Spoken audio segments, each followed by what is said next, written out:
ඔබ ස්වර්ග රාජ්‍යයේ පුරවැසියෙක් වෙන්නේ කොහොමද? ඔබට ස්වාමීන් වහන්සේගේ රාජ්‍යයට අවතීර්ණ වීමට ඇති මඟ පෙන්වීම කුමක්ද? ඔබ ස්වර්ග රාජ්‍යයේ දොරටුව ළඟයි ඉන්නේ. නමුත් ඉදිරියට යන්න බැරුවයි ඉන්නේ. ඇයි ඒ? ඔබ තවමත් හරි මන්තිරුවට වැටිලා නැති නිසායි. නමුත් හරි ට්‍රැක් එකට වැටුනම ඔබේ ප්‍රශ්නය හා සන්දර්භය ඒ දෘෂ්ටි කෝණයෙන් කියවන්න ගත්තම ඔබේ ඇඟේ ඇති ලෙඩේ ඔබ දැන් මුහුණ දෙන ප්‍රශ්නය දැන් ඔබ ඉන්න පොරබැදීම වෙනත් ආකාරකින් කියනවා නම් වෙනත් ආකාරකින් දකින්නට යනවා. ඒ වෙනස් කෝණය ඔබව දෙවියන් වහන්සේගේ ඇස් දෙකෙන් බලන්නට අවකාශය උදා කරලා දෙනවා. ජීවිතයේ හැම දෙයක්ම උන්වහන්සේ සමග දකින්න යනකොට ජීවිතයේ අනිත්‍ය බව, තෙතමනයක් නැතිකම හා පලක් නැතැයි හිතෙන ඒ සිතුවිල්ල ඔබට අභිබවා යන්නට හැකි වෙනවා.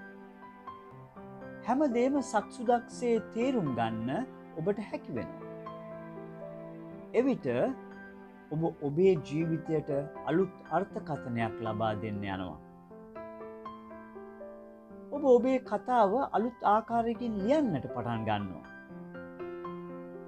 එවිට ඔබ හැම විටකදීම ඔබගේ ජීවිතයේ සන්දර්භය ඒ අලුත් ඇසින් බලමින් ලෝකයා දකින දෙයට වඩා වෙනස් දෘෂ්ටි කෝණයකින් වෙනත් දෘෂ්ටියකින් ලෝකයේ දෙස බලන්න පුළුවන් කමක් ඔබ ඇති කරගන්නවා. ඒක ධනාත්මක දෘෂ්ටියක්. එසේ දකින ඔබට කොට මිනිහා කොටෙක් වෙන්නේ නැහැ. කළු මිනිහා කැත වෙන්නේ නැහැ. ලෝකේ ලොකුම ප්‍රශ්නය වුණත් ඒක ඔබට ප්‍රශ්නයක් වෙන්න යන්නේ නැහැ. ලෝකේ ලොකුම අසනීපය වුණත් ඒක ඔබට තර්ජනයක් වෙන්න යන්නේ නැහැ. ඒ හැම එකකටම ඔබගේ ඇස් දෙකෙන් ධනාත්මක අර්ථකථනයක් ලබා දෙන්න යනවා. ඒ කියන්නේ ආත්මික ඇසින් උත්තරයක් ලබා දෙන්නට ඔබට හැකි වෙනවා. ජේසුස් වහන්සේගේ මුළු ජීවිතයම කියවලා බලන්න. කෙටියෙන් කියනවා නම් මේක ජේසු මේ ලෝකයේදී උන්වහන්සේට ලැබුණු ජීවිතය හා අබ්බා තාත්තා උන්වහන්සේව ලෝකෙට එව්ව අරමුණ හඳුනාගෙන වැඩ කළා වගේ. වෙනසක් නැහැ.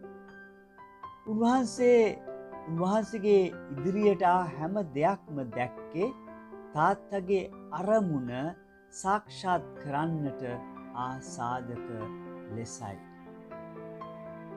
ඔබටත් අබ්බා තාත්තා දෙන කැඳවීම අන්න ඒකයි. ඔබව මේ ලෝකෙට එවලා තියෙන්නේ තාත්තගේ අරමුණ සාක්ෂාත් කරන්නයි. එලෙස ඔබගේ කැඳවීම දකිමින් ඉදිරියට යන විට ඔබගේ ජීවිතයේ ඉස්සරහට එන ජුදස්ලා, පිලාත්ලා හා පේදුරුලා ඔබගේ තරහකාරයෝ වෙන්නේ නැහැ.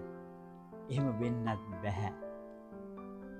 ඒ අයත් මේ ප්‍රශ්නකාරී ලෝකය, ආදරය නැති ලෝකය හරි තැනට දාන්න පුරෝගාමී වූවන් පමණක් බව ඔබට තේරෙන්නට යනවා.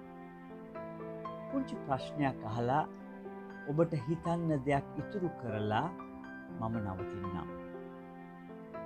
ජේසුගේ කතාවේ ජුදස් එල්ලිලා මැරුණේ නැත්නම් ඊට පස්සේ ජවනිකාවෙන් කුමක් වෙන්න තිබුණද?